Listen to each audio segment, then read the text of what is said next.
Hi, my name is Taylor Lajak, and I'm here to talk about the myths of serial killers. Little did you know, but the FBI has made a database based on everyone's generalizations about what serial killers are. That they're all white men, that they're crazy, that they're loners, anything else you can probably think of. That they travel interstate, like they don't just kill people next door.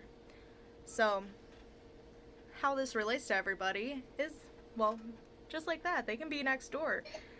You don't know who is around you that could possibly hurt you. So it's best not to make these generalizations because it can hurt a certain group of people. It could make social stigma over different things like psychopathy and sociopathy. So the points I'm going to be making over the course of the video is that not all of them are white men. Not all of them are insane or evil geniuses, and not all of them are dysfunctional loners. So to start off with, my favorite point is that they're not all white men. And I will be using Evil Serial Killers in the Minds of Monsters by Charlotte Grieg.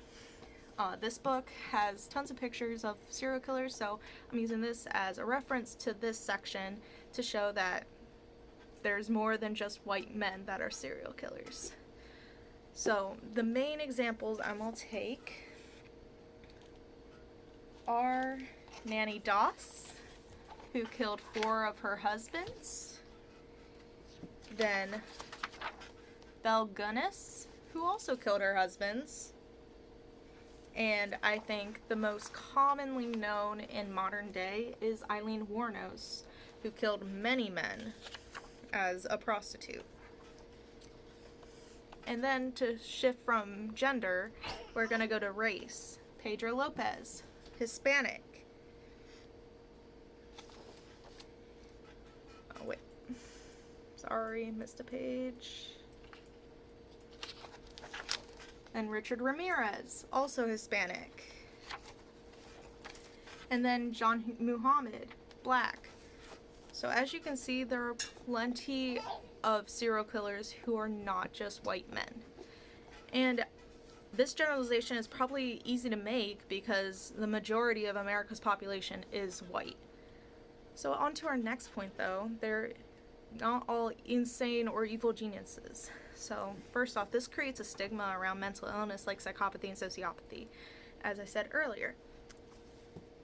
Psychopathy and sociopathy, although bad mental illnesses, they shouldn't be grouped with serial killer. You see someone with psychopathy or sociopathy, you should not think serial killer. That doesn't mean they are one. Saying that they're all psychopaths and sociopaths mean that all psychopaths and sociopaths are serial killers, which is not true. So it's best not to make that generalization. And plus, they're not all insane or evil geniuses. Look at Ed Gein and John Wayne Gacy. They both did very bad in school. Ed Gein I know more about. He grew up in a dysfunctional home. His mom said he was mentally delayed, and he was. He didn't grow up to be social like everybody else, or as social, because of his sheltered lifestyle with his mom.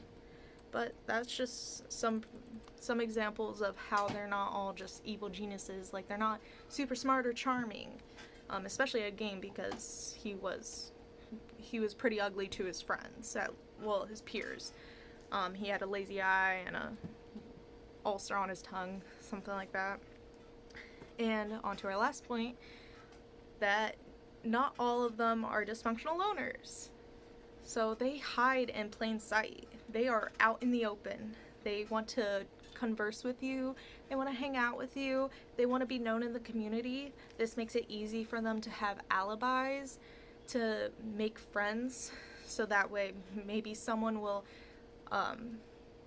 stick up for them if they're suspected of a crime. So there's that, and it makes it easy to find victims as well. So examples of people who are not dysfunctional loners: the most notorious, Ted Bundy. He was very charming, he was handsome to most people, and he was able to get his way through his good looks and charm and the way he talked because he was very smart. So he had girlfriends, he was just out in the open, went to concerts, all that, dinners with friends. John Wayne Gacy and Ed Gein, I know I labeled them as kind of stupid, but they were also out in plain sight. Ed Gein, although not as much, there are some examples of him in plain sight though. Like he would go to the tavern after his mother passed. So he would go out, socialize, and that was the way he stayed in the public eye. He didn't use it to his advantage too much though, so not a very good example, but an example. John Wayne Gacy, very good example as well. He went to children's birthday parties because he's the killer clown. So he would make friends with the kids, friends with the parents, get to know them, and then do his thing because he was able to get connections with these kids. So to make this all come together, not all of them are white men. Not all of them are insane or evil geniuses, and not all of them are dysfunctional loners. They do like to be out in the open. They are not stupid, or at least they're smart, but insane and evil genius, kind of opposites, but they're smart. They know what they're doing, but they're not, some of them are kind of stupid and haven't learned how to use charm at all. And of course, they're not all white men. It could be anyone. Female, black, Asian, Hispanic, anyone that you could know them down the street.